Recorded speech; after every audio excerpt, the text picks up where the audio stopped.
Welcome to Zion City Tabernacle. It's our annual convocation. This is our first session. We have the convention over 2 days, today and tomorrow. And today we welcome everyone who joins us in our seminar. Our seminar is an important part of the ministry and sharing about the ministry that we deliver in this church. But before we go any further, I'd just like to open up with a word of prayer. I'd like you to bow your heads. Father, we give you thanks even now for mercy and grace and truth. We thank you for the peace that passes all understanding. We thank you for hope. We thank you for help. We thank you, Lord, that on this journey, as we travel on, there are people that will give us support, guidance, and help us, Lord, that we can live in a practical way in a challenging world. Hear us today and strengthen us, Lord, as we come together to share our experiences, to encourage each other, and to help someone realize that there is always another way. Bless us, keep us, and cover us, we pray, as we surrender our will to yours, in Jesus' name. The theme of our convention is champions and conquerors. And it was a theme that was thought about based on lots of things that happen to us as humans. Being a Christian doesn't stop you being human. You never stop being human, and we're spiritual beings that live in a physical house. The physical house is time limited. It is subjected to the elements. We have to cover it. We have to feed it. We have to rest our physical side. It is subject to all manner of challenges. We're affected by the illnesses and diseases that live in the world with us. Our soul doesn't get a cold. Our soul doesn't get hungry. Our spirit doesn't get tired as such, but the physical man does. So when we talk to people who are Christians and believers and pilgrims, we not only deal with the spiritual side, but we also deal with the physical side. And if we neglect the physical side, we fail, monumentally fail, to properly look after people. So this seminar is primarily not dealing with the spiritual side. We deal with that all the time. We are talking very, very practically about what happens when my physical man is subject to something significant and it affects the way I live my life. So the theme about champions and conquerors is about those who are pressing through with the various challenges that they have, predominantly about illnesses and sudden things that have come across them, not only for them, but also the impact those sudden changes in their own personal lives have on those who care for them, their loved ones, their friends, and the whole sphere of our sphere of influence. Who does it affect and how does it affect them? So we wanted to sort of look at a real life case study today, and we have some quite important people. We've got some very important people with us who will be talking and sharing their own experience, and I'll introduce them in a moment. We'll also have a keynote who will be just talking to us in a practical, conversational way about the practical help. Laura will be doing that as we do that later. We've got 2 parts to our day seminar, or 3 parts, should I say. So we'll have the case, the life case study, the advice and signposting, and then we'll pan around the room in a little while, and you'll see we've got representatives from different organisations, from Wolverhampton Homes. We'll be talking about AIDS and adaptations. We have stalls that will talk about the impact on one's mental health and well-being, because that's a significant part of a change. We'll be talking about, how we can network with family and other support networks, and indeed there'll be information about benefits and the impact on one's finance. So we have the market stall across with us today. So after we have listened and observed and heard the information, we'll then be able to go and talk to those who are here, from the health, from the practical adaptations, from mental health, from benefits. They're all here to take information. If it is not for you personally, I'm sure everybody in here knows somebody who's been affected or is affected. So we can take information, and we really want to be able to cascade and share information as we bring ourselves to the meeting. So at this time, I'm really pleased to step out of the way and to hand over to our first guests, brothers and sisters, Nicoma and Simone Bell. And I'm not going to say any more than that. I'll let them tell their own story. But can I just say we're really, really pleased that you are here with us. And we are so excited to hear firsthand from you. And indeed, hopefully, if you're okay, after you've done your bit, if you're up for questions and answers, that's okay. We'll manage that. Is that okay? So can we just put our hands together to receive Nicoma and Simone?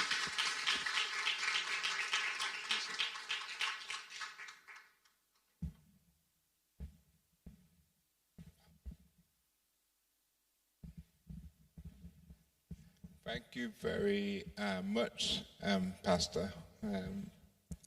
I just want to say, it's a privilege for us to be here, and this event is so needed, so important, and we're going to be real with you, so you're going to see, where you're going to hear us just being real. Yeah. Yes, thank you. So obviously we're here talking about the impact of chronic illness, specifically multiple sclerosis, how that affects not just the person with the condition, which in this case is Nicoma, or Nick, I'll just call him Nick. We're among family, I'm sure you're all calling him Nick. Nick, and how that impacts also the family unit, because I think that's important to, like Pastor was saying, that when a chronic illness comes into your life, it doesn't just affect one person, but actually it's a knock-on effect. Yeah. So there is lots that we could talk about, but obviously in interest of time, we're really going to kind of focus on 4 main areas. So the impact, and this is all really about the impact. So we're going to talk about the impact on mental health. We're going to talk about the impact on marriage and parenting.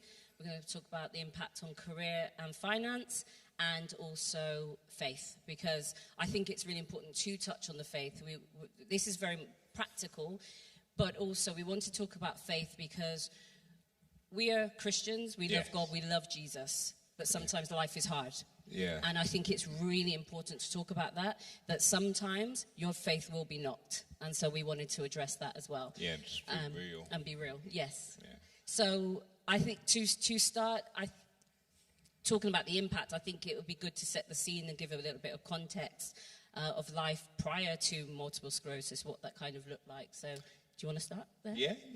And also, it's just going to be very conversational. It's almost like we're talking to each other and you're just listening to us talking at home. We're going to do it like that, okay?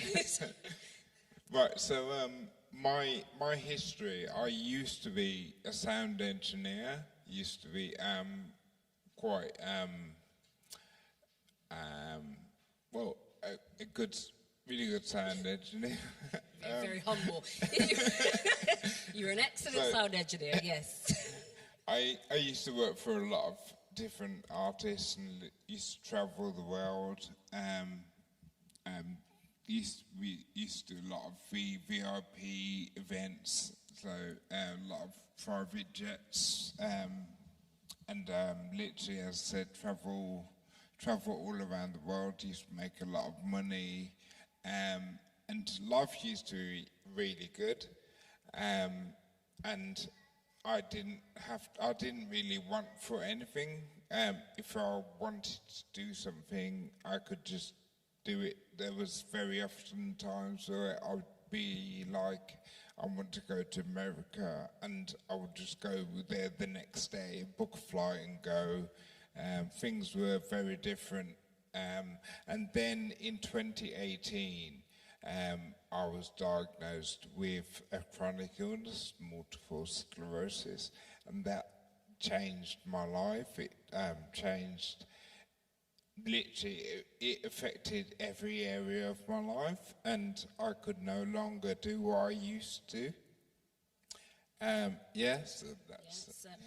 So, and also just to say, so we got married February 2016, and then your symptoms, the next symptoms started in the summer of 2016.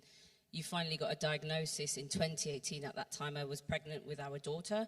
So even just to set that scene is like, you know, we were newly married, you know, life was good, we had all these plans, and then this illness came, basically. So we'll first start talking about the impact on mental health, because like I said, a lot of the time, a physical illness, it doesn't just affect you physically, but it actually affects you mentally as well. And so even when thinking about the stalls that are here, I think it's really relevant that there's stalls around mental health, because we are people of faith, but mental health, it can be impacted, and it is impacted. So let's talk about that, around the impact on mental health. If you start, and then I'll talk about Okay, yeah.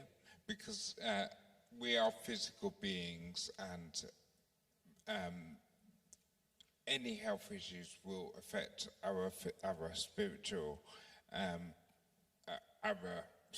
body, and so the way that it affected me, my mental health, was basically I felt a lot of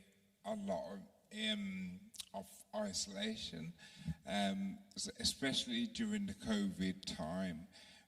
During the lockdowns, I think pretty much everybody went through issues with regards to isolation, but the way that it affected me the most, I think, was when the restrictions were lifted, and then everybody else was able to then go and do what they were doing, but I was like, I still can't do what I need to, what I was able to previously do easily.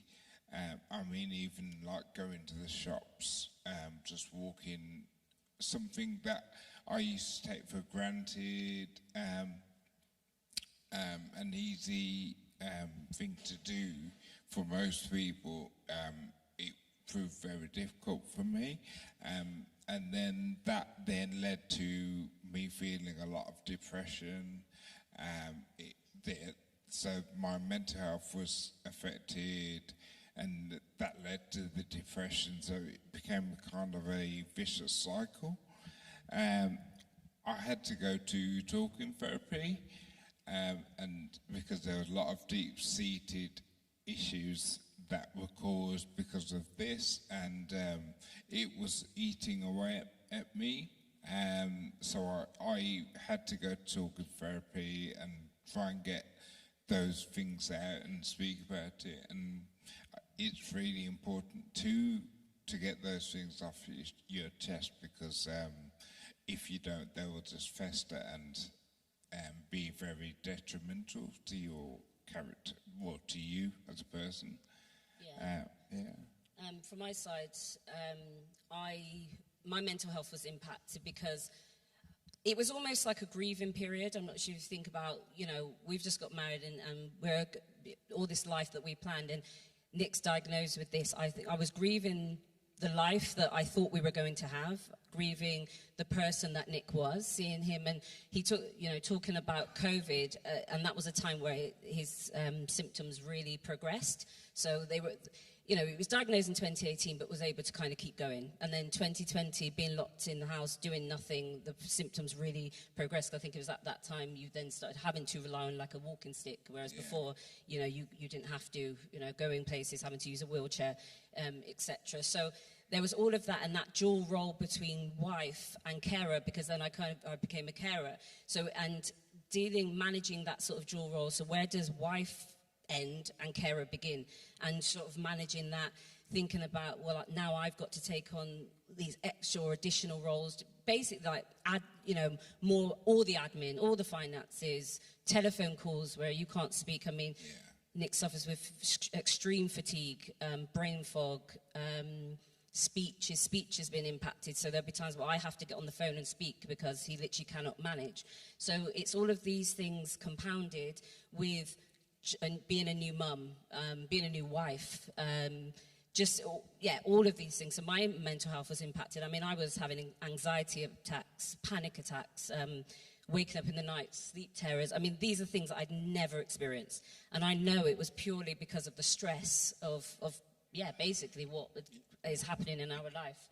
Other things that happened, other personal things that took place in the midst of all of that as well. And I ended up going to therapy as well because I think one of the things as well, which was a detriment, is that sort of cultural thing is you don't tell people your business. Yeah. Like, you were raised, keep your business in your house. I was always raised like that, and I'm a very private person. Yeah. And so doing that, I remember when Nick was diagnosed, I didn't tell anyone for ages that he'd been diagnosed with MS because I was like, I don't want to talk about it. We're just going to deal with it. But that impacted me because you're dealing with this. It's so heavy. And when you're not sharing, you're not speaking, it has a detrimental impact. I mean, we can pray and all of that, but sometimes you need to talk. You need to share. You need practical support. And by not doing that, that really impacted on mentally until it was like, I have to speak to somebody. This is getting too much. So counselling, therapy, and sharing our story. I mean, we started this platform, Marriage and MS, really as therapy for us, like sharing, which was a massive thing because, like I said, I was a person, I don't talk. I'm not telling people my business. It's not going to happen. But this has become so therapeutic. Even being here today, it's like talking and sharing. Yeah. It does so much mentally. But it's to show that chronic illness, it doesn't just affect you physically, but the mental health impact is massive. Yeah.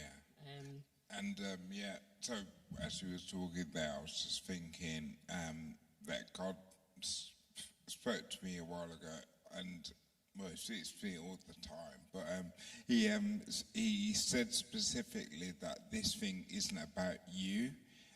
So I'm going through this thing, but it's to encourage other people.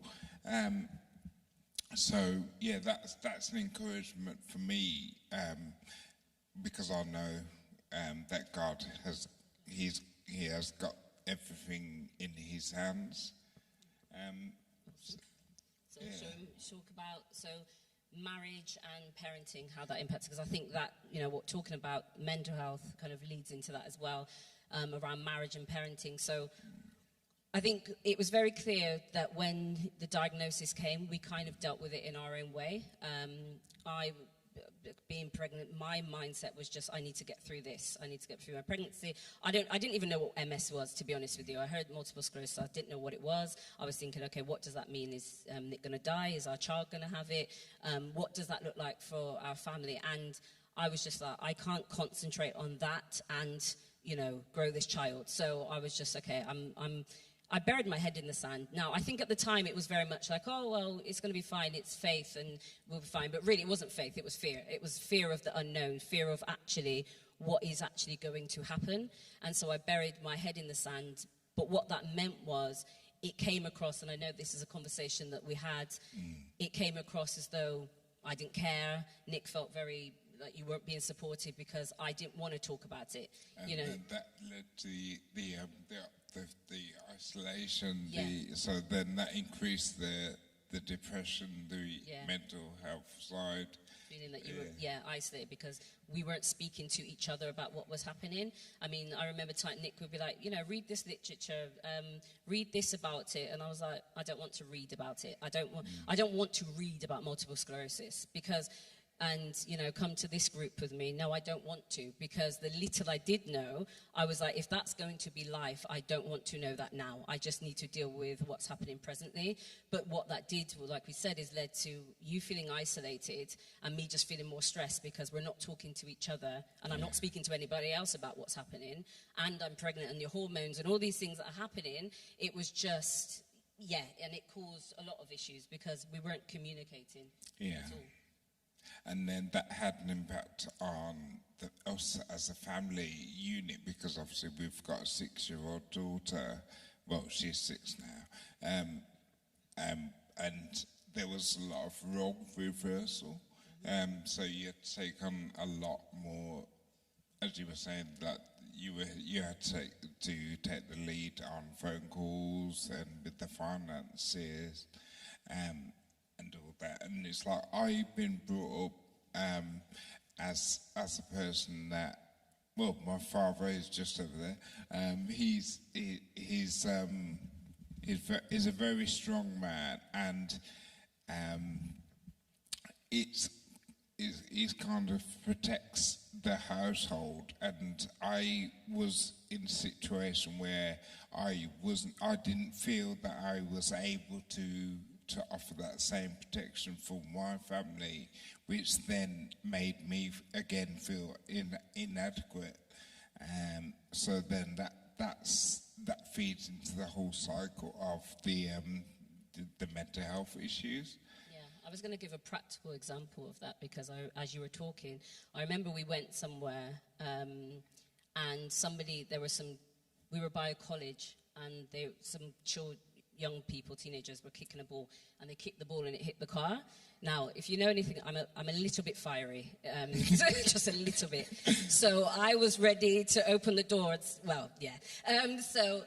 then I was like, okay. I was like, Nick, did you not see that? Are you not going to do anything about that? And he was like, what can I do? And I was like, go and talk to da-da-da. And in that moment, we actually had a conversation. Nick was like, do you know how it feels that I can't protect myself? I can't protect you. Because if he would have got out that car and those teenagers did anything, he doesn't have the physical strength to do anything. And what was one of the first moments, I was like, do you know what? This thing is so much bigger than I think I'd even imagined.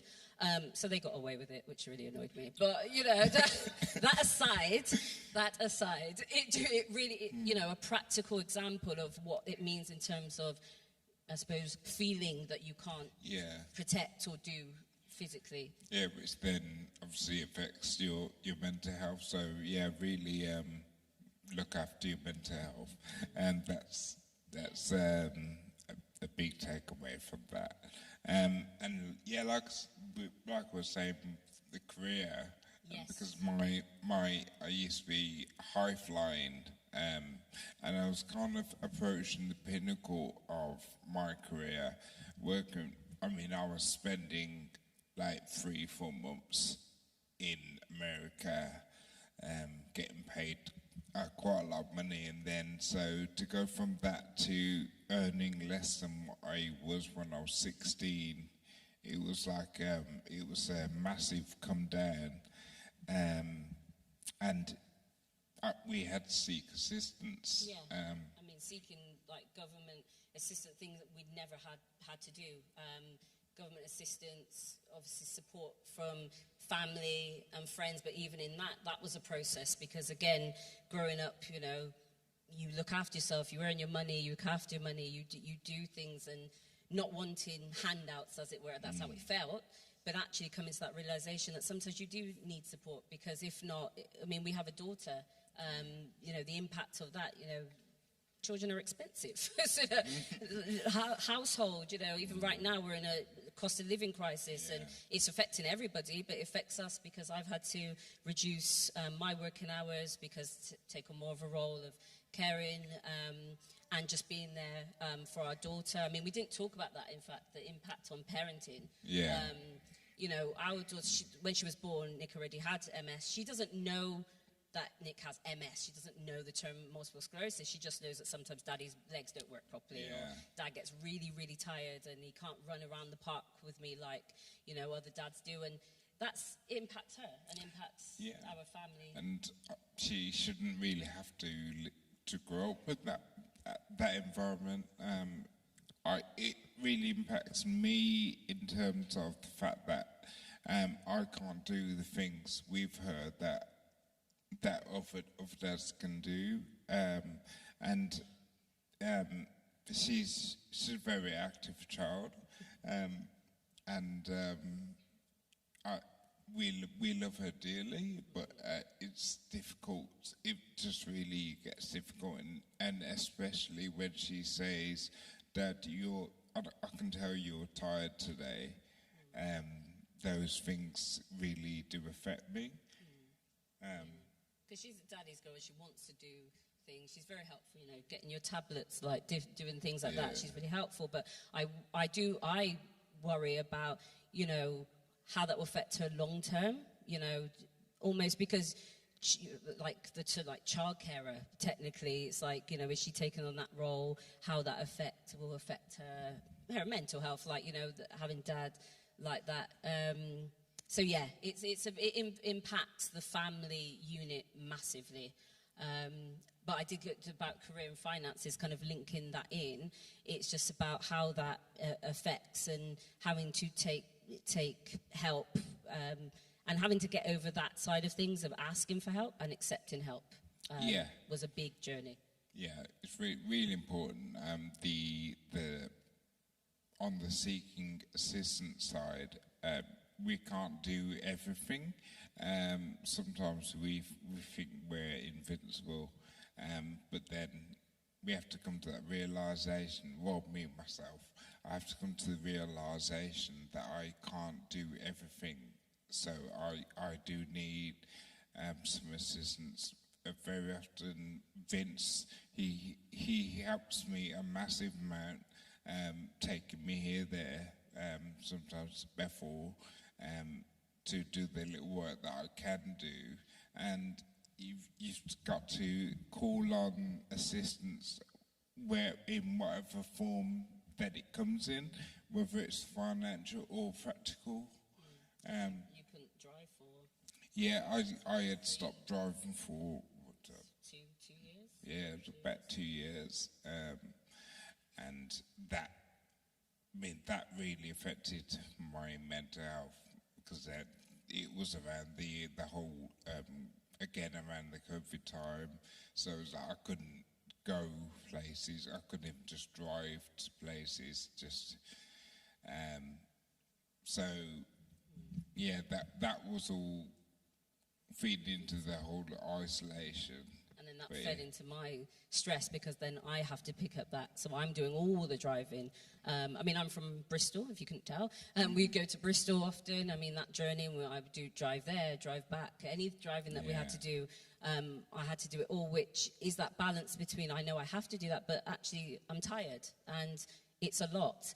And, you know, talking about that stress and strain, and we've spoke about this, because like I said, we ended up, we did individual counselling, but we also had marriage counselling.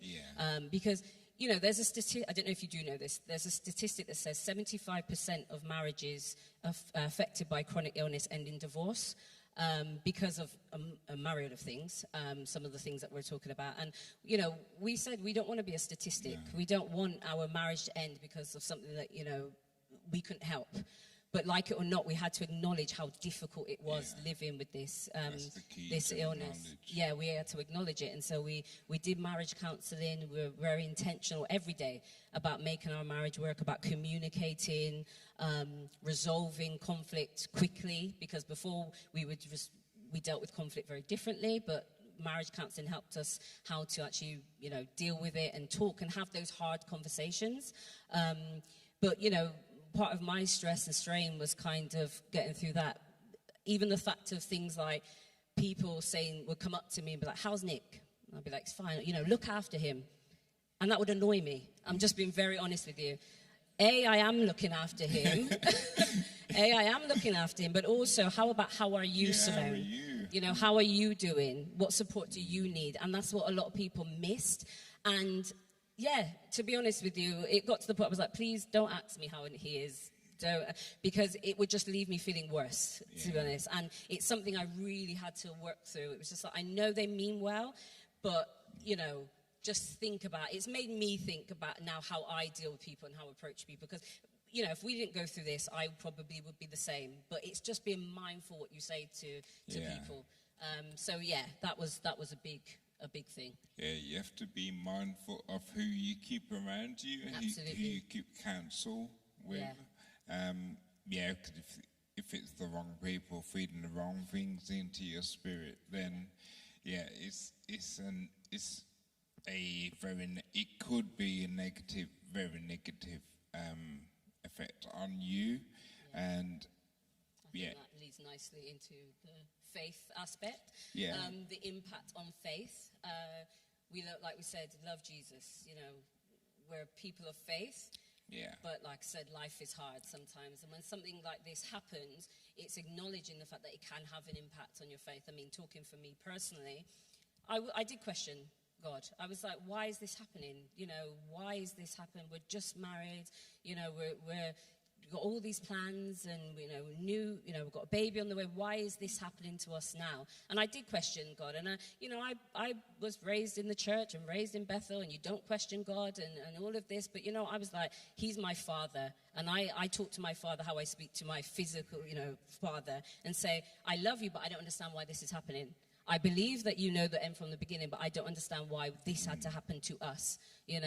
We're not perfect, but we're good people, and all of this. And so, I really went for a process of times where I couldn't pray. I'm just going to be honest. I had people, and that was what, like you said, the importance of having people around you who are people of faith, who can speak the right things around you, who can pray when you can't pray, who can believe when you're struggling to believe. Because I went through all of that.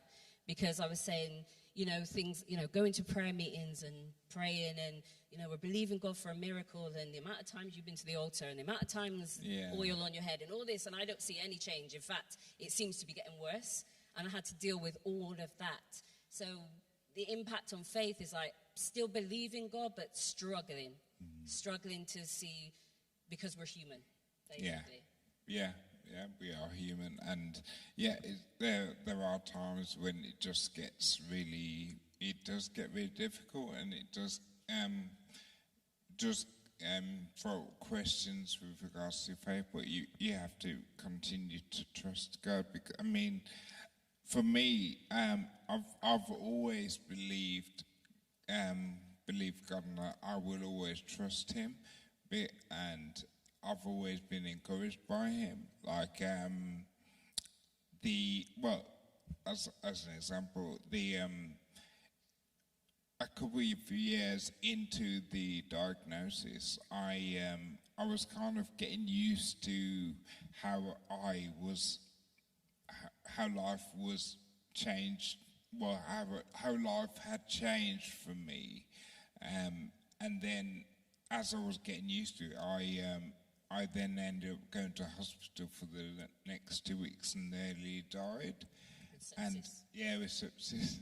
And so those moments for questions, but then God gave me a scripture the night before I went into hospital, and that really encouraged me. It's like it just shows how he knows what's going to happen. God didn't cause me to have this illness.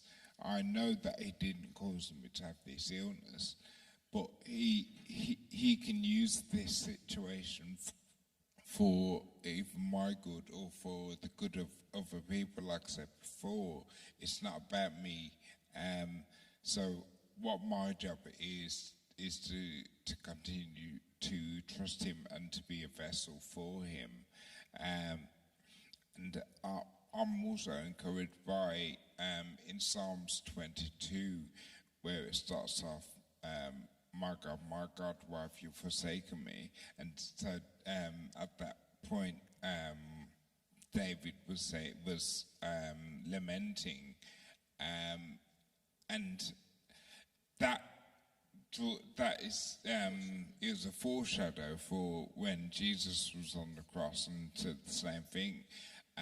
So it's like for us today, we look at that situation, we think, we may think that Jesus was saying that because of the burden that He was going through, but because it was in Psalms, it was like, well, no,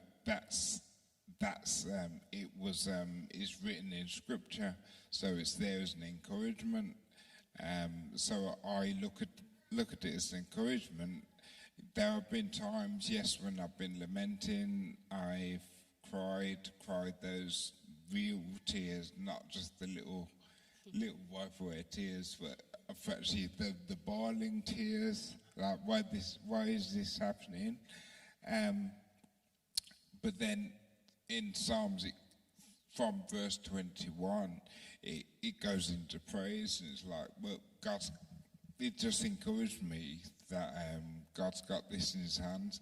He ordained this he knew that this was going to happen from when he brought the world into existence. So he's got the end he wrote the end from the beginning, and he's got everything in his hands. I just have to endure this. It is difficult, but, and like we've said before, all those things that have affected the mental health aspects, the finance, the marriage, the parenting, all those things do get affected, but I hold on to the fact that God, he's holding me, and he's got the end in sight, and we've already won the victory. Our timeline and God's timeline, two different things. For him, he knows what the end is going to be. It's just that for us, we're going through at the moment, so we have to just continue to go through. But we know that God is. He's much more faithful than me. No, it is. We do. That's the only thing, really, when it's all said and done, what we're holding on to, because literally, there is literally at the point where we have no other choice but to trust God. Choice. You know, when everything is taken away, physical, health, finance. I mean, your marriage is affected, your mental health is affected. You know, you come to church and you hear the word and you believe, but, you know, it's tough and it's hard. And after you leave and you go home and all you've got is the physical thing, the symptoms, literally all you have is to trust God and say, God, I don't understand this. I don't know why we're going through this, but that you know, we're leaning on you and believing and trusting you. And we have seen God open doors, and we have seen miracles, and we have seen opportunities and so many different things. But we cannot shy away from the fact that there has been massive impact. You know, multiple sclerosis has come in and turned our world upside down, and there's no getting away from that. So, but in conclusion, we want to kind of take time to like leave one thing. If you were to, Nick, leave, you know, say one thing, or one, you know, those listening, to take away one thing, what would it be? If I was to leave one thing, I would say it's okay to accept help, assistance, whether that be financial assistance or physical, practical assistance. Because there's a lot of help out there. Don't suffer in silence. There's a lot of stalls that are here that are there to help people in whatever situation they are currently in. Your struggle, it might be hard, but we have to follow the blueprint, and the blueprint is Jesus. So, yes, whatever you're going through and whatever assistance you need, grab it with open arms. I mean, like, back to how it is with us, we have had to accept assistance. We can't treat it as a safety net. If you look at the trapeze artists and whatever in circus, they always have a safety net below them, so that if they fall, they don't Don't hurt themselves. Don't seriously hurt themselves. But then, as soon as they can, they're back up and they're back doing what they're trained to do.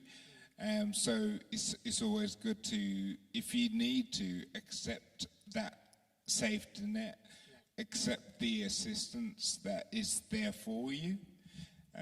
That's what I would go and say. And the one thing I would say is just make sure you have, when you're going through, you've got a challenge, make sure you have the right people around you, people that can speak, positively and speak faith around, speak faith into your spirit, into your life, that can pray with you and for you, that can really encourage you, because the last thing, when you're going through, the last thing you want is negativity around you, or people that are going to speak negative and bad things, because some people say some really silly things. Like it or not, there are some people that will say some very silly things, intentionally or unintentionally. So you have to really guard your heart, your mind, guard it. That would be my thought. Thank you. Thank you.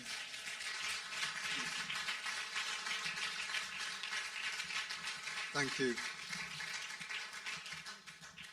Thank you to Simone and Nicoma, and that a very candid, heartfelt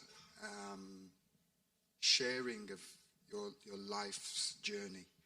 And I think anyone listening and just being part of the audience and those who will be joining and watching this later on, there is something in the atmosphere that is quite palpable, of realism, that is really impacting on me. I speak for myself. The things you've touched, the things you've shared, your illness is your specific illness, but I think there's a lot of things that have that anyone with a serious life-changing event will take a lot of what you've said and say, actually, that I hear that really clearly. Before we let you go, and I hope you still got a little bit of energy left, because I know you've mentioned about your energy levels, and I'm very mindful of that. Would you be open for a few questions if you're sure with that? Of course. Yeah. Great. Yeah. So we got a roving mic. You've covered so much. I'm not even sure there's any questions left to ask. But we're going to give those who are here an opportunity today. Are there anybody with any questions for Simone and Nicoma? The mic's coming because it is being recorded and we do want people to capture the question. So please wait until the mic has come and then ask a question, please. Hi, good morning, yes. What I find was quite good and interesting is the talking therapies, and that you wasn't offered medication, but you had the talking therapy, and that's really good, because with medication, obviously, there's side effects and stuff like that. So that's really good you took that up anyway. Thank you. Well, you were offered, just to clarify, you were offered medication, but what do you want to share? I mean, I don't believe too much in taking too much medication because, as you said, there's side effects, and I don't subscribe to that. Yes, I chose not to. And the talking therapy, it really helped. Yes. We are not doctors, so just to put a bit of a disclaimer, everybody makes their own decision, but what was right for us was that Nick did not take the medication that they were offering for depression. That was correct for us, but everybody has to make their own decision, because this is going out live, so... Thank you. Okay, that's fine, thank you. Thank you. There's a question over here. Frank? Okay, it's just a question, really. You mentioned the fact that people will say things to you or ask you a question as to the fact that, are you okay?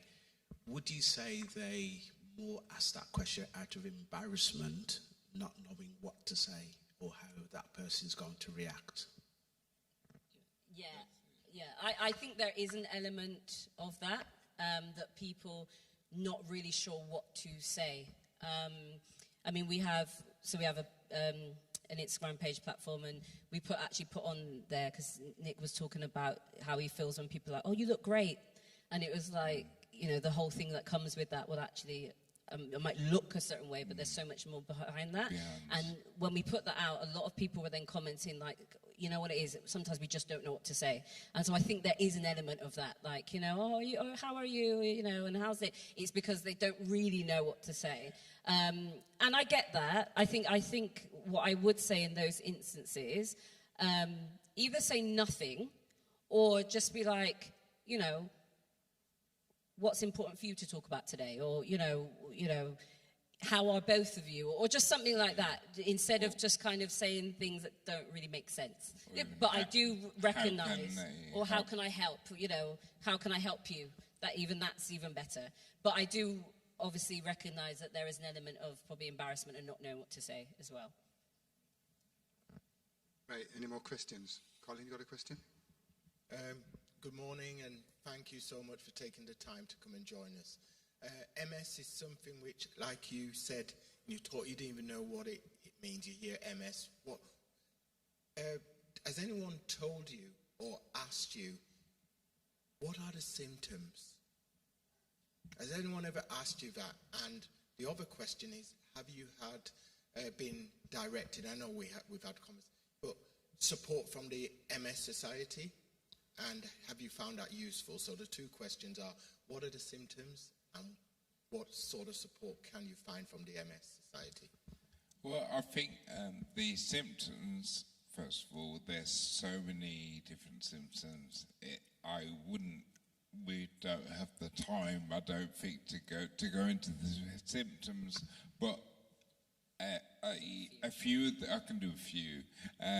There's vision issues, there's speech issues, a lot of fatigue, a lot of balance issues. It's a neurological disease which can then affect every single area of your body because your brain controls everything. So it can be anything. There are a lot of common symptoms. Now, on the second question, the MS Society, they have been really helpful. They share a lot of our stories. We're on a lot of panels for them. I mean, one of the things that we have been trying to instigate is that MS isn't a white disease, because a lot of the literature that we saw when I was first diagnosed with, all the literature was sort of white people, and we just want to say, well, it does affect a lot of black people as well. And on that point, sorry to cut you, is that there is research being done, because it's being shown that actually MS can affect black people a lot more and a lot worse. So the symptoms can be a lot worse in black people. They don't know why, but and we're pushing for more research as to why that is, because yes, historically, MS has been known, has a reputation of being a white woman's disease as well. They don't even like talking about men, it's been white women, but actually, the more we've been talking and sharing, we've connected with a lot more black people, and we're really trying to raise that awareness that actually it affects everybody, and it's affecting us worse. So we need more research, and we need to know why that is and how we deal with that. Excellent. Can I just add to that thing? And there were leading questions, and you've answered them and led us right where it is. It is very important to be aware that, like so many diseases or conditions, right, we as black people, as global people, are not a voice, and you two are doing a fantastic thing. MS has been around for a very long time. There are specific age categories and things, and what people don't realize, there's some people who have MS and are in remission for a very long period of time, and you may see them and they appear normal, but that thing is still going on. So thank you so much. Yeah. Great, thank you. Can I ask a question? And it's really linked. It's something that's been on my mind for years. So but you really brought it back to the front. And it's this tension between, well, there's two questions. The first one is, have you accepted that you have to live with this? And has that acceptance, is the same for this one question, has that acceptance, if you have, created an anxiety of faith? Does everybody understand the question? Anxiety of faith Of one's faith in God. Because we have this belief that if I've got to be healed, I can't have a sickness. And I think there's a big challenge with a major illness that, have I now got to accept that I've got to live with this? Have you accepted that you have this and this is your life's companion, happy or sad? And has that created an anxiety of, or conflict of, so does that mean I don't believe in God then? Yeah? That's the first question. Then I'll ask my second question. I want you to concentrate on that first, all right? Well, I think in the first 2 years, I began to accept it, but then because it has changed so much, and then there's been things added on, and things continue to get worse. Like my vision at the start was bad, but then after a couple of years it started to get worse, and I'm thinking, how bad is it going to get? Am I gonna? I have woke up one morning and I was totally blind in one eye. So I have the fear that it could get to the point where I'd be totally blind. And so I did accept to a degree, but then because it is constantly changing, I think that acceptance has had to kind of, it's been tested, and I've had to just sway a little bit, just to accept the continual change. I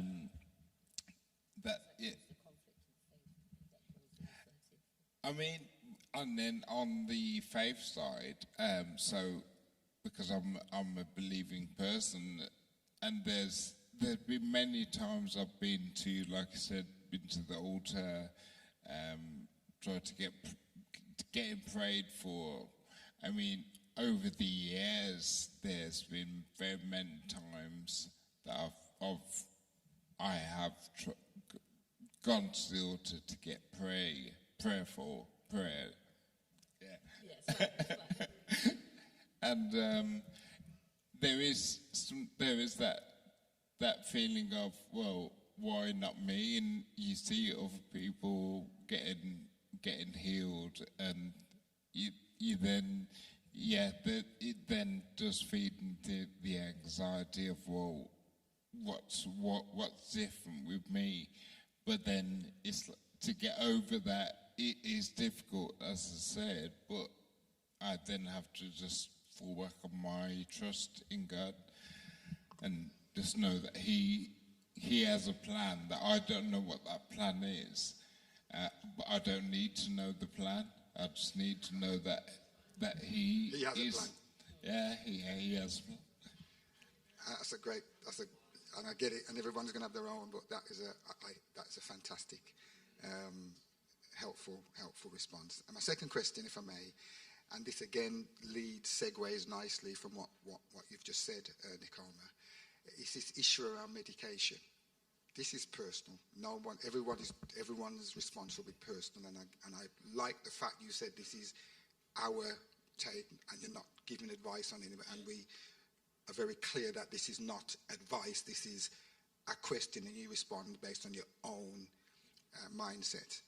There are many people today who have a major issue, a major illness, a condition, what have you. And again, it's this tension between, I ain't taking no medication because I'm going to live by faith. And you kind of ask yourself sometime, what is that? And it's really, the question is really about, and I'm asking you specifically for your own personal sense around it, because other people have theirs. You know, medication is, I love the fact you use this, the analogy of the safety net, the assistance that you need. You know, and it's really in that framework. And I believe it very open because I don't want to lead you in any way. But your sense around taking medication and relating to medication, is that an acceptance of defeat, or is it wisdom to take medication? This has been a roller coaster. It has, yeah. I believe, and this is my fault, these are my thoughts, that I believe it depends on your faith as a person. So are you putting your faith in the medication or in God? And it's like God can use the medication, or God can divinely heal you. It has to be a personal choice. Sorry?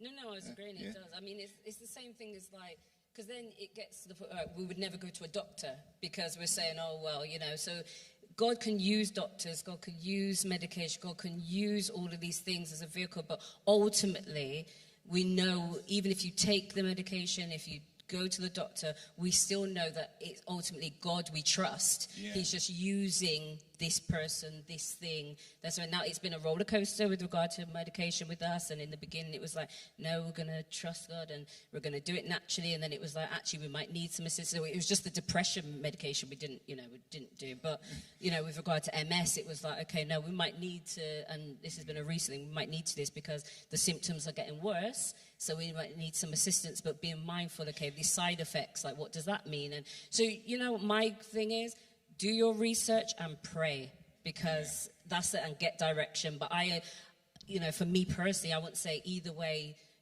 don't do it or do it. You've got to do what's right for you, but know that God can use anything, doctor, medication, whatever way. I don't think we should be so, heavenly minded that we have no earthly good, that we're just going to we just believe God.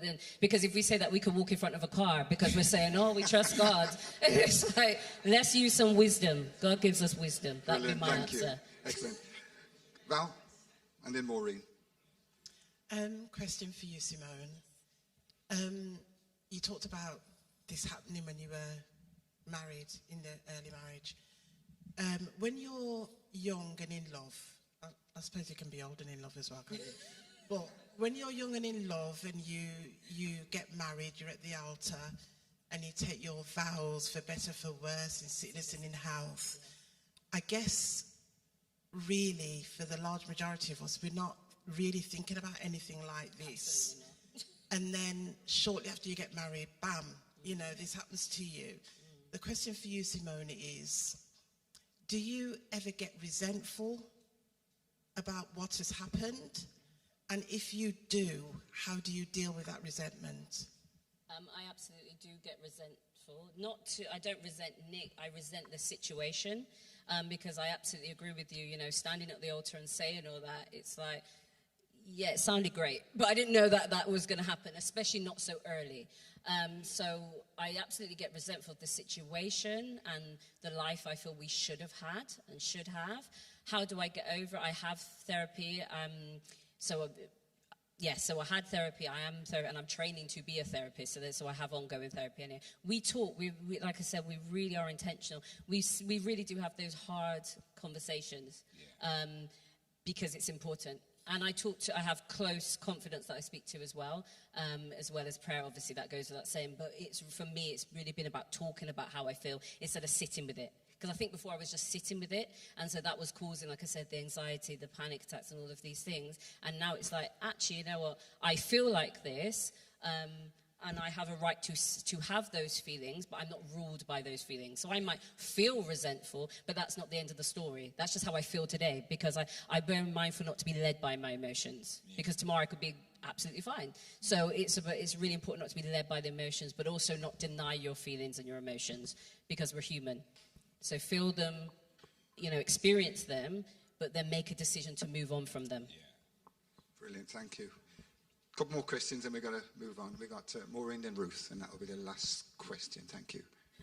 Sorry, this is not so much a question, but just a comment. Just to say thank you so much for being open and honest.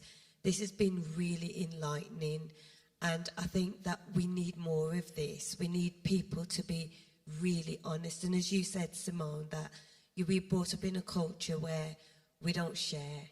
We don't, you know, it's almost like you keep things private, but then other people are suffering because nobody knows your journey. So for me, I was saying to Yvonne that I only kind of started finding out about MS probably 5 years ago, you know, so we knew nothing about MS really and how it affected people. So it's just, no, this has been so enlightening. So I just want to say thank you. Thank you so much. And I want to say, I know on that point, I so agree because the minute we started talking, is people going, oh, I know someone with MS. Oh, I know. And the amount of people that was like, you know, that point of like, you say something to somebody, sadly, you know, around cancer, for instance, and like everybody knows somebody that's cancer. This is how it's become with MS. Somebody's like, oh, my uncle, my friend, but no one's talking about it. So no one really has an understanding. So thank you for that. Great, fantastic. Ruth? Yeah, just a quick one. How has spiritual fathers helped you on your journey? How has spiritual fathers? Yeah, pastors and leaders have helped. Yeah, do you want to take it? I mean, so the church that I currently go to, Champions Church. The pastor there, we have a direct relationship in terms of he has a specific day that he prays for me, and I can text him any time to tell him how I'm feeling, what I'm going through, and then just basically have that open relationship with him to let him know how I am, and he then assist in terms of whatever I need, maybe sometimes financially or practically. He will help. Help in that respect. I was going to say, I mean, we've had Asda vouchers put through the door. We've had bags of shopping brought around to the house. Like the practical support has been there as well as the spiritual support. And then obviously, you know, we have, you know, we grew up in Bethel. We're from Bethel, you know, still connected with pastors that pray for us and speak life into us and things like that. But so we've had both. But, you know, for our current church, it's like the practical support has been there as well, which we need the prayer. We're not denying the prayer, but sometimes we need food. Sometimes we need money. So that practical support has been amazing. Yeah. Fantastic. We could be here. Wow. Can we give Simone and Nicoma a hand? Thank you.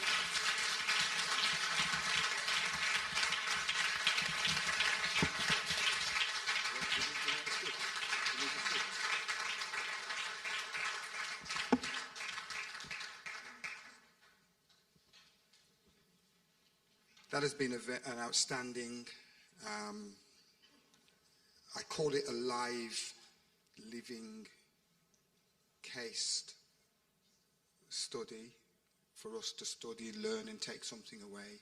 It's the life and living experience for Nicoma and Simone. And wow, it's quite impactful because it's real. And it's speaking to a whole lot of people in their own specific, on their own specific journey. And continuing with that practical approach that we've taken to our Champions in Conference, Champions and Conquerors seminar and conference. Yes, we've heard we've had a snapshot into the life of Simone and Nicoma, and they spoke very clearly about pray for me, but feed me at the same time. Don't send me away, just go pray when I'm hungry. You know, and this church, which I'm really pleased about, has got that balance absolutely correct. We get it. There's a time for prayer, but there's a time to sit down and feast. And we were quite deliberate as the planning committee, very deliberate, that we didn't want a litany, and I don't mean it in a nasty way. We didn't want just people coming up and saying, why my feet hurting me, my head's hurting me, and woe is me. That's not what this is about. This is about something is happening to me, and it's affected me, and I need practical help to know how to manage and live and deal with this situation. So that is the whole focus of this conference as we go forward. And that hopefully segues me nicely into introducing our next speaker. No pressure, because what we want from Laura is just exactly the same style. I thought the style of it was great, wasn't it? The conversation, just talking to us. And I know Laura's got her own specific speciality, expertise, which she'll talk about, but I know she'll just give a general overview again about the world outside of our illness and help us understand what's out there in a practical way to help us know where to go, who to probably talk to, and what's available to us. So at this time, I won't say much more than that, but I'd like to introduce Laura Story, who will come at this time, and give Laura a hand as she comes up.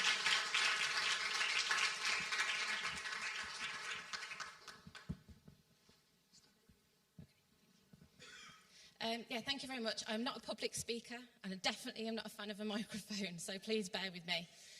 Yeah, my name's Laura. So I work at the City of Wolverhampton Council. My team and my role is all around financial well-being. We're a small and relatively new team to the council, and we've sort of evolved from some of the work around COVID and some of the issues that rose up. But also we've been able to benefit actually from government recognising that they needed to do a little bit more work in this sort of area, and sort of the COVID payments and things that needed to be done to get people through and support people through that crisis. Then obviously, like I said, the cost of living crisis kicked in shortly after that. So the COVID payments sort of evolved into something called Household Support Fund, and this is money that we've been receiving for a number of years now, that we have quite a lot of autonomy over at the council. So we've worked really hard to try and use this pot of funding that we've been given to work really creatively to try and reach and support as many people who may be in financial difficulty or hardship in lots of different ways. So, I mean, obviously financial hardship comes from lots of different, different places, different reasons, different causes, and it can come from nowhere. Historically, we're an area with lots of deprivation, so some of this isn't new to us, but I think we're having more and more people who are finding it more and more difficult. So, like I said, we are trying to be creative in the ways that we respond to that. So I think I'll just sort of talk a little bit about sort of the work and some of the projects and the things that we have, just to try and help. So, for example, our Household Support Fund is actually open to everybody in the city to make an application to. It's not necessarily going to solve a problem, it's not long-term help, but it might be a little bit of a stepping stone, a little bit of a bridge to support somebody while we try and look at the other things and some wider long-term help depending on what they need. So we have this funding. It was originally due to end in September, but thankfully this week they've announced that we'll have another 6 months extension. As part of our problem is that we don't know how long this funding is going to last for and what kind of support we can continue to give. So I can speak for what we can do at the moment, and obviously everything we do, we try to make as sustainable as possible. And I think, again, difficulties that we have as a council is you're given pots of money to do initiatives, that money stops and the support stops, and that's not what we want. So Household Support Fund, it is there for everybody to access. People can access it in lots of different ways. One of the easiest is the fact that we have an application system on our council website where somebody who needs that financial support can apply, and they will receive food support or energy support or both. Like I said, that route is a little bit, like I said, you're not necessarily going to get in contact with a person. They're not going to know your details, but it's an application if you want to quietly fill in at home without having to explain why you need help, or go and prove that you need something, or explain why you're suffering financial difficulty. You can apply for that quietly at home, fill in a form, receive a payment, and there's relatively very few questions asked. There's a little bit of a criteria around, obviously, just to make sure that we're not giving that money to people who don't truly need it at that time. but there's no stigma attached to that. There's no barrier. You don't have to prove you're in receipt of a benefit or in a particular, income. So that's one practical thing. Like I said, it's just to sort of, it's a one-off payment that household, that family, that individual might receive. And that might be great, but that might not necessarily solve the problem. So some of the other work that we're trying to do is disseminating some of this money out into the community to support people in lots of different places who are experiencing lots of different issues. So we actually have over 75 teams and organisations, I think it might be up to 80 odd now, teams and organisations that we've partnered with, that we've worked with, to share this resource out to try and help people access it. So, for example, obviously we were just thinking about illnesses and things. We work really closely with Macmillan, so we've been able to give them some additional funds so they can now further support anybody who's got a cancer diagnosis with some of the practical things that actually we might not think of unless you're in that situation. So I know, for example, they've used that funding to buy somebody a mastectomy bra after they've had an operation, and that person had no other way of accessing, and getting what they needed. That's why we're quite fortunate, I think, like I said, that we can be really flexible with this fund and use it in the way that we see fit. They're helping people to travel to appointments, and I think obviously that's the important thing as well, is like, your income can drop off as a result of having an illness, but then you also have all these additional costs. You might need to keep your home warmer than normal. You might need, like I said, to travel more. You might need a specific diet. That's, all of these things compound. That actually financial issues, I think, run underneath everything. And that's why, like I said, the financial difficulty can come from anywhere and everywhere, but actually it can also be a cause. Not having enough money is enough. If you're not eating properly, that can affect your mental health. Unfortunately, I would say, but obviously money is always at the root of everything, I think. So we also work with Compton. It's really unfortunate that we have statistics to show that, I can't remember the percentage now off the top of my head, but obviously people that have that long-term condition or terminal diagnosis, they don't start that journey in poverty, but the vast majority of them end that journey in poverty. So again, we've done quite a lot with Compton, trying to support people on that journey to ensure that they're as comfortable and have everything that they need. So there's lots of organisations like that who've been able to benefit from this fund. So it's about, I suppose, just seeing what's out there in the community, some of our community centres, some of our other places of worship. There's lots of places in the city that we've been able to put some of this money into to try and benefit communities. We've done some wider work in the city around, I would say the vast majority of people that come for support, it's always the food, because 9 times out of 10 people, they'll use the income that they have and they cover their bills and do as much as they can. The food is that kind of thing that they leave to the very end, and that's where it kind of runs out. So the vast majority of help, like I said, it is around food. It's, unfortunately, we still have the need for food parcels in our city. We don't want people to have to rely on food parcels, and we've tried to be as creative as we can. We know there's also some dependency on that. So again, that's a really difficult balance of people becoming dependent on that service. But one of our initiatives is the idea of a community shop. So we've got 6 community shops in our city now. These are run by community organisations in local areas because they're run not for profit, they're run by volunteers, they have support from us and the council who've been able to get them started. They're able to offer their produce at much more affordable prices.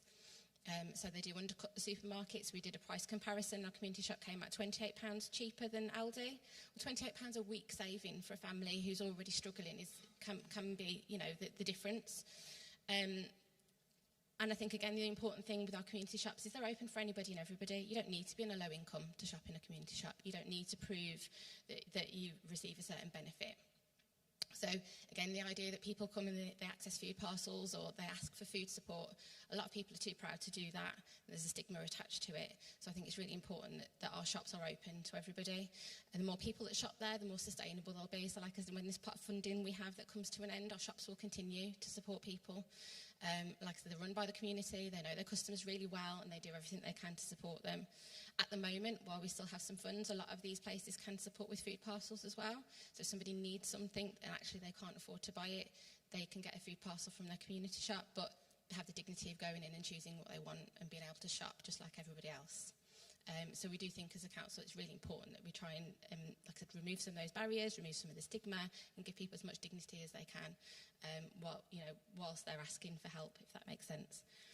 So like I said, the 6 community shops in our city, we're opening more, so please look out for them. If you've never been to one, go and join one, go and have a look. Our newest one is our city centre shop, which is run with Wolves Foundation and the Good Shepherd. They've got a cafe, and all of our proceeds go to support Good Shepherd and the work that they do with our homeless community. So again, it's us trying to be sustainable and build that real model around actually us using our money wisely, spending it wisely. It'll go back into the community, if that makes sense. Another big initiative that we have, we work with ACCI and Wolves Foundation around providing beds. So we have our Good Night project. Actually, demand on that has been massive. It's something that kind of bubbled under the radar. I think that COVID kind of brought out that actually there's a massive amount of what we call bed poverty. People just don't have a bed to sleep in, or a mattress, or bedding, or that children are co-sleeping, or they're not in, they stay in their cots too long because parents can't afford to upgrade to the next size bed, all of that kind of thing. And we've delivered over 5,000 units in 18 months, which kind of I think just goes to show the need that there is. But again, with us trying to be sustainable, this project accepts donations. So ACCI will come collect donations. They will upcycle and refurbish beds and give them back out to the community. So again, same with a little bit the idea around the community shop. We feel there's enough things in our city for everybody. There's enough food. We just need to try and share it and try and let the right people access what they need when they need it. So again, a Good Night project, people can self-refer. So again, you don't need to go and find somebody to refer you for a food parcel. You don't need to find somebody to refer you to the Good Night project. You can refer yourself from the privacy of your own home. Again, there's not massive amounts of eligibility criteria. So if you know somebody, or if you've got a bed that is perfectly good and can be reused, that can be donated, then obviously have a look for the Good Night project. And it gives out it's bedding as well. It's not just the physical bed. It's the mattress and it's the bedding and the things that go alongside that as well. So that's another one of our sort of big citywide projects, if you like. There's lots of things that we're doing in lots of different areas, and lots of them are quite specific. So like I said, I would just say, if you feel like there's a particular area that you needed some help, obviously I will be around and come and talk to me. But there's lots of information on our website, lots of services.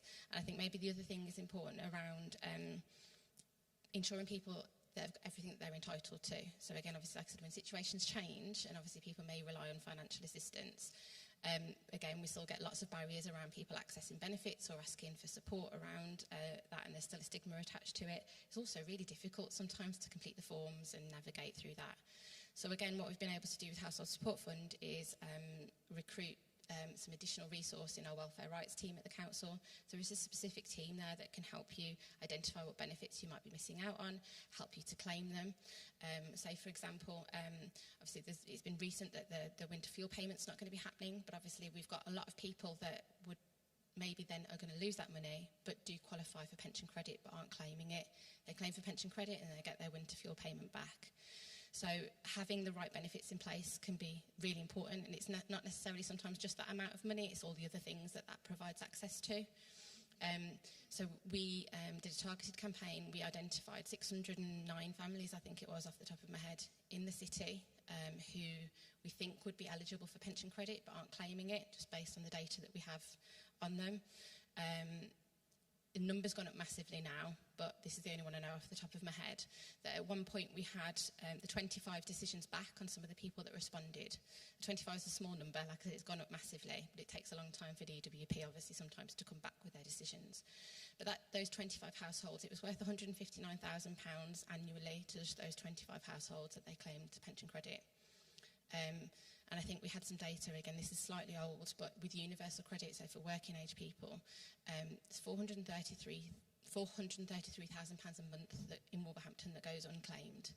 So if you think some of the funding that we're relying on to support and try to feed families and keep their homes warm, initiatives that we've got to try and improve energy efficiency, to improve people's living conditions, but actually we've got vast amount of people that aren't getting everything that they're entitled to. And like I said, there's lots of reasons for that, but we do have a team to try and support, to help and to navigate that, because I know it can be really complicated. So again, I've got the information if anybody wants to take that away of how to access it and how to get that help. like I said, there's lots of other sort of little projects, and like I said, other things that we're doing. Like I said, we've got things around energy efficiency, trying to help people make their homes more energy efficient. A lot of the work we do is around just that coordination, I suppose, of helping people say, well, actually, there's a service here for this and for that and for that, and trying to connect people to the right things. We've got some work ongoing around, again, trying to support people who have a long-term health condition that might be diet-related, and we're looking at the ideas of how we can support people to try and access more healthy food, fruits and vegetables and whatever it might be, to try and support people to improve their health outcomes. Like I said, I think the money, like I said, underlines everything. If you've got poor health but you can't afford to eat well, again, it has that knock-on effect and can make things worse, and then you can't afford to work, so it just adds on to each other, if that makes sense. So for the sake of me keep waffling, I think the message just is, like I said, there is lots of help out there. We are doing lots of work in Wolverhampton. We've been really as creative as we can be, and I think I'll blow our own trumpet more than some of the authorities around the way we spend this money, and the fact that we have a team at the council that is dedicated to this, that doesn't happen everywhere. So yeah, just have a look online, have a look for our support, and like I said, if there's anything specific that you need, obviously just come and find me. Thank you, Laura.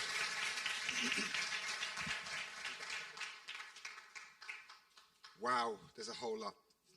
There's a whole lot, and there's no way, and I appreciate, Laura, you couldn't go through everything because we'll be here all day, but it's encouraging to know that there is so much help actually out there, because you listen to the media, you get a sense that you're on your own. So it is nice to know that. So are you able to take just a couple of questions? Right, is there any, I've got a question, but I'll open the floor. Has anybody got any questions for Laura? Can we have the mic, please?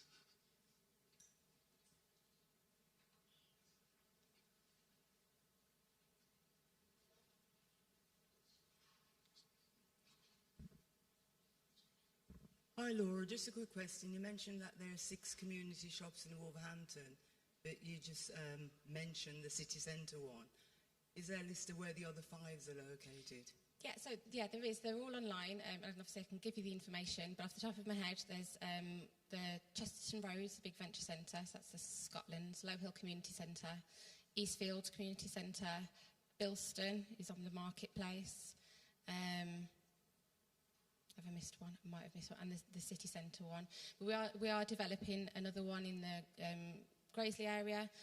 We're looking at a site in Ashmore Park, and the university is going to open a campus shop for students and staff. And actually we're also looking and developing a mobile community shop as well, so we hope that will be up and running shortly. So that's going to help us reach parts of our community that, like I said, it's difficult. So say, for example, we look at some of our data, and obviously we look at some of our most deprived areas of the city where we try to direct our help. When we look at something like access to food, people might find it surprising, but Tetnall comes up quite high on that. So obviously the idea is that if you think about it, that there's lots of people in Tetnall that might have, big houses, but not necessarily cash rich, lots of elderly, health issues. Actually, if you lived in the top end of Tetnall, if you have a health condition, if you can't drive, you don't have much readily available money, how do you go and do your food shopping? It actually might be difficult for you. You might be, some of our areas in Merry Hill, you've got like a co-op.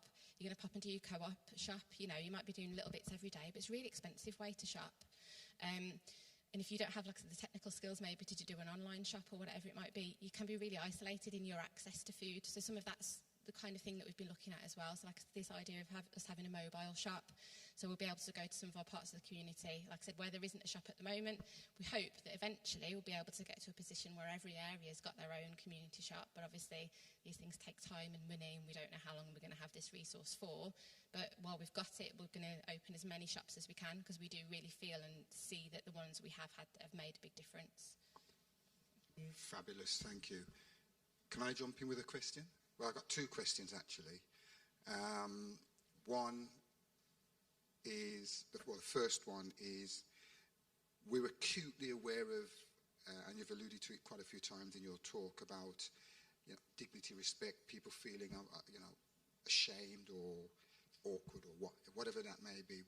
So my question then would be, what is being done proactively to address the cultural issues of people just being worried about telling you that they've got a problem or claiming something, or the shame around sitting and doing these things?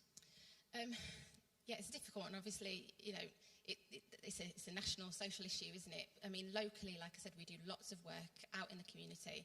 Like, so we try to take that support to the community. So we're not saying you've got to come and seek us out, show us that you're in need, and we'll come, come and find you.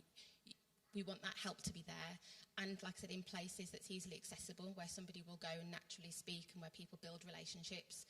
So like I said, you don't have to roll up at the civic centre and sit and wait to be seen by somebody, or the kind of thing that would have happened maybe years ago. If you needed help with something, you expected to go and visit, to go and travel, to go and sit there, or to go and stand in a queue for a food parcel, or so. A lot of our initiatives, like I said, we've removed a lot of the barriers. So we've tried to make things stigma-free, in the sense that you don't have to come and declare your whole circumstances. You don't have to come and tell us your life story and prove why you're in need and prove why you need help. Because sometimes you don't want to sit there and explain to somebody how you've got to be in a certain situation. You just want help with the problem that you have. And then the other thing is that you might do that. You might feel comfortable and you've built a relationship with somebody, you've explained their situation, and then you have to go somewhere else for help and explain it again and explain it again and explain it again. And that becomes really difficult and really tiresome. And like I said, really degrading to keep having to relive some of the things that you're going through. Not everyone wants to talk about that. So I think locally, by us trying to remove some of those barriers, we are hoping that we reach more people. And like I said, by this partnership that we sort of built, in our financial wellbeing work, like I said, there's 75 organisations and teams. We're just able to be much more connected in the way that we work. So when somebody says something, like I says, to one person, we can try and connect that help without them having, like I says, to repeat themselves, or to have to go and present themselves somewhere and say, right, I need this. And like I said, lots of what we're trying to do is help people self-serve. So I know, like I said, not everyone has the online skills, but where we can put information online, where there are ways that people can refer themselves for something, like I said, you don't then need to seek out a professional. I think a couple of years ago, if you need a food parcel, you have to go and find a social worker, you have to find an agency, you have to find somebody that's going to refer you. And so that's a barrier in itself, that if you're not engaged with that, you're just suffering quietly at home, not having enough food to eat, but you're not engaged in any services as such, then that becomes really difficult for you to access that help. So doing as much as we can to try and help people help themselves. We want to build resilience, so we put that information out, we'll allow people to refer themselves, but then when they are accessing support now, like I said, we are working hard to make sure everywhere works more holistically. So like I said, we're building that resilience. We're not just treating a problem and giving somebody food. We want to understand, actually, what more can we do to ensure that if you need food, next time you know where to go, how to access it, or actually you don't need to ask for help again, would be the ideal. That's really helpful. And I think that's what segues on to my second point, is as a community organisation and a community-based organisation, this church, what could we do to help in that specific aspect of reaching people and helping them on their journey? I suppose it's the access to information. 9 times out of 10, it's like I said, it's as an organisation knowing yourselves what's out there. So you're not necessarily trying to deal with or respond to everybody's issues or provide answers. We can work together to empower you as a church, as an organisation, to know what's out there, to know what exists, so you can pass that information on. A lot of our barriers is, like I said, I'm from the council. There's lots of people out there that don't want to talk to the council for whatever reason. That's absolutely fine. There's lots of negative experiences. On one hand, we're giving you help and support. On the next hand, we're asking you to pay your council tax. So I get how that can be really conflicting. There's lots of things tied into the fact that we are the council, sure, but we are trying to help. At the same time, pay council tax. So it's just, like I said, but the more that we can support, like I said, through an organisation, if we can upskill, and I will do that. I will go out to organisations, I'll speak to people, I'll do team talks or whatever it is, so that people are up to date with the information and know what help is out there, so you can pass that on. And then ideally as well, and what we are working towards, and we've started doing some work around lived experience and speaking to people in the community, so actually we're driving our work in the way that actually really is genuinely needed, is that we want this idea of having community champions, so people out there in the community, whether it be through an organisation, but actually are really up to speed with what's happening, know what help is out there, and like I said, so you've got that person in your community, someone you know and trust, but is giving the right information and the right support and signposting and referring to the right places. Thank you, Laura. One more question and then we're going to move on to our marketplace. I just want to go back to one of our sister's question. regarding location. There is a unit situated by Wolverhampton bus station. Is that one of yours? Which one? The shop? No, the whole bus driver unit is an enlisted building. I often wonder if that was one of your units, which I didn't hear you mention it, so I'm asking. Oh, I don't know. I don't know that one, sorry. Okay. Is it the mobile unit, Barry? Yeah, I'll check on that. I'll check myself. I'll go ahead and ask questions. Okay, thanks, Barry. One more. Is there a question here? Oh, sorry. I think she's partly answered my question, because I was going to ask, obviously we're in this situation and we can cascade this information to other people, but my question was going to be, is there any other way that you as a council advertise these kind of services? Yeah, like I said, we work really hard to try and be out in the community. We come to lots of events, we've got leaflets, we've got online, we've got all of our social media and all of that kind of thing. But like I said, we are aware that a lot of our online stuff misses a lot of people. We do a lot of work, especially around our food. So we've got like 2 community chefs that work in from Big Venture in Low Hill, but they cover the whole of the city. And they go out and do like cookery skills, and they will teach batch cooking and all of that kind of thing. But some of the work that we're trying to do around our food support is, like I said, obviously we have lots of people that we can give them a food parcel but don't necessarily know how to prepare a meal or how to do that on a budget or whatever it might be. So we're taking some of that kind of thing online. So we are developing some YouTube channels and videos and stuff. So again, it's just to try and increase the reach. It's great they're out there and they're doing that in person, but like I said, we can't reach everybody who needs that. So lots of our work is online, but we do events like this, and we've come to lots of different venues and organisations, again, just to try and let people know face to face and verbal, because like I said, it's us trying to reach people is difficult. And like I said, 9 times out of 10, we might not be the first thought, because for years and years and years before COVID, we didn't have any crisis loans anymore. That support wasn't available through the council. And like I said, we might only have it now for a limited period of time, but while we've got it, we want as many people to know about it as we can. But because we're not always that first thought, that's why it's important. I think that we connect with as many organisations out in the community as we can. So hopefully, where people need support, I'm sort of that thread that kind of connects everybody to where they need to be. So I'm not necessarily that person that's going out and giving you the help or giving you the food voucher or giving you, support on your energy or how to improve your conditions of your home. But I would be that person that says, well, actually, if you do this and then you can do that and you can do that, and try and monitor and connect people where they need to be. Yeah. Thank you very much. Verona, and the last one will be Manly. Hi. So I work with people who experience extreme poverty, but the category is they have no access to public funds and no leave to remain in the UK. So the question is, can they access the shops? I know they can't access a food bank, but can they access that? Because sometimes I come to the church to get the food. Yeah. Should be able to access a food bank, but yes, they can access our community shop. So the only requirement for a community shop is that you live in Wolverhampton. You have a Wolverhampton postcode. Our household support fund actually doesn't exclude people with no recourse. So anyone with no recourse can still support and access food vouchers and things through us. Obviously, that's on top of some of the other work that we do. Say, for example, we do lots of work with an organisation called Hub for Grub. So he sells meals. So rather than going to a shop and buying new ingredients or getting a food parcel and a bag of food, he uses food that would normally have gone to waste. He prepares menus and he sells them, but on a donation basis. So again, we signpost and try and connect people to some of that kind of support. So if you're feeding your family, you can buy a meal for £1 and feed your family because obviously on the allocation that they get is really small. So sometimes it's just about us making people as aware of the cheapest and the support available to make your money stretch the furthest, because we can't always, like I said, we can't increase the income. There's nothing else we can do in that situation. You can't work, we can't support you into employment, you can't access further benefits. So then sometimes it's about just managing what you have as best as you can.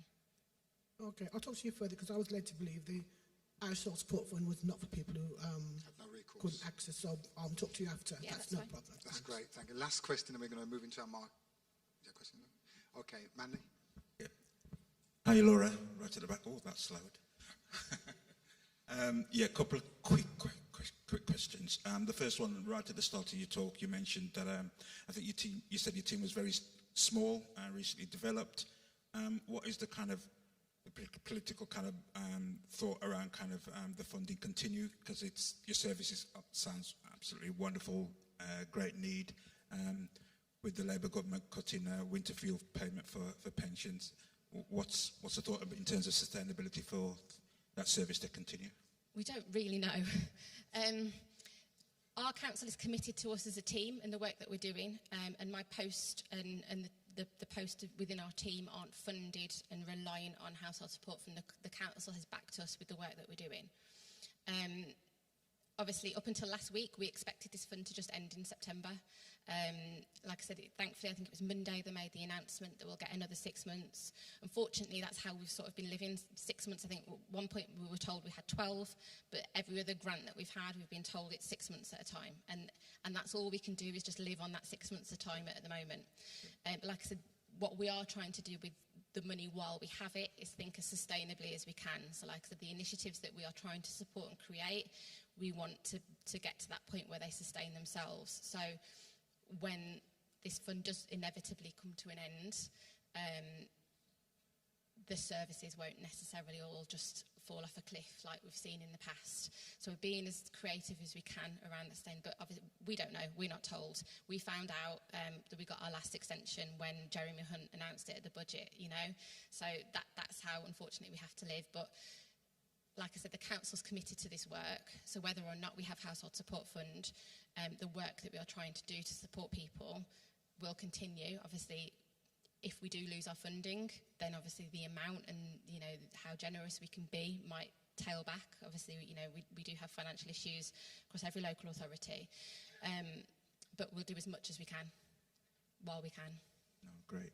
My second quick question was, obviously there's a lot of genuine need, but conversely there's people who will just kind of manipulate the system. How do you kind of navigate that in terms of who are genuinely kind of coming for support and who clearly can afford it but will just free handouts? Yeah, it's a difficult one and it's a difficult balance, and sometimes we do make some really hard decisions. Obviously, we put a lot of trust in our partners and our organisations, and obviously, like I said, when we support community organisation and we give them funds and they pass that on, you know, we are collecting some information back in return, but our trust is that that person has done what they need to do. Obviously, we do regularly check in with all our partners and our organisations and things.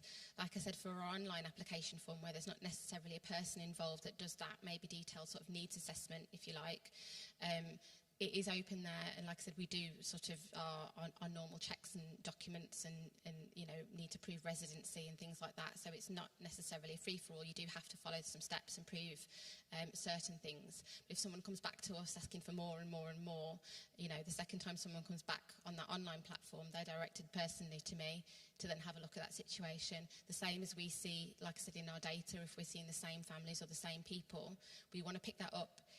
Is it that it's genuine and there's more need there than we realised, or is it, like I said, somebody trying? But our messages is always about building resilience. So sometimes I'll get organisations, I'll get social workers or whoever it is come to me and say, oh, I need to get this for a family. And I will question that and ask why, and say sometimes that's a difficult conversation to have, because sometimes I will say no, but the family needs to do this, this and this and this. So there's always an alternative if we do say no, but we do try to put those checks and balances in, like I said, just to make sure, because naturally some people will, like I said, try to take advantage, unfortunately, but that is what we're trying to counteract, like I said, with the messages around food parcels. It's not a way of life, it's not a dependency, it's there for emergency use, and that's what we want to make sure happens. So yeah, it's difficult sometimes, we do make difficult, hard decisions, but we want to be that authority that errs on the side of, actually, we'll trust you and we'll support you. We don't want to be that authoritarian, come and prove to us, because again, that goes against that message around, you know, and puts that barrier back up as somebody who genuinely needs the help coming to ask for it. Thank you. Thanks very much. Yeah, Laura, just a very quick question. You know, our elders in the black community, some of them are very, we'd call them prideful and don't go for benefits and whatever. And some of us have worked in the benefit system and retired, woohoo. But, you know, the announcement about the winter fuel payment being withdrawn, but if you're on pension credit, you can be entitled. Now, I know there's a huge difference between pension savings credit and pension guaranteed credit. And the question is being asked, is it either, or is it the pension guaranteed credit that puts them back onto the winter fuel payment? I actually don't know. to be perfectly honest. I'm not a benefits. I know I've got an overview, but benefits isn't my day-to-day work. But like I said, the team that we have at the council, our welfare rights team, will most definitely know the answer to that and be able to support. So I can find that out and I can pass that on, so that obviously you can share that information here more locally and easily. But I would say any queries or questions like that, our welfare rights team, there is a benefits helpline. It's a mobile number. It's not manned all the time, but if you text it or leave a message or call during the opening hours, they will call you back and answer queries like that. And like I said, they'll go through things about, full details to work out what your eligibility is if they want to. And then, like I said, if they need that help to apply and fill in forms, they will do that also. So I'm sorry, I don't know the personal technical detail, but I can find out for you. And also, like I said, if you want to find out yourself, the means is there for you to have a look. Brilliant. Come on, can we give Laura a hand? Thank you, Laura.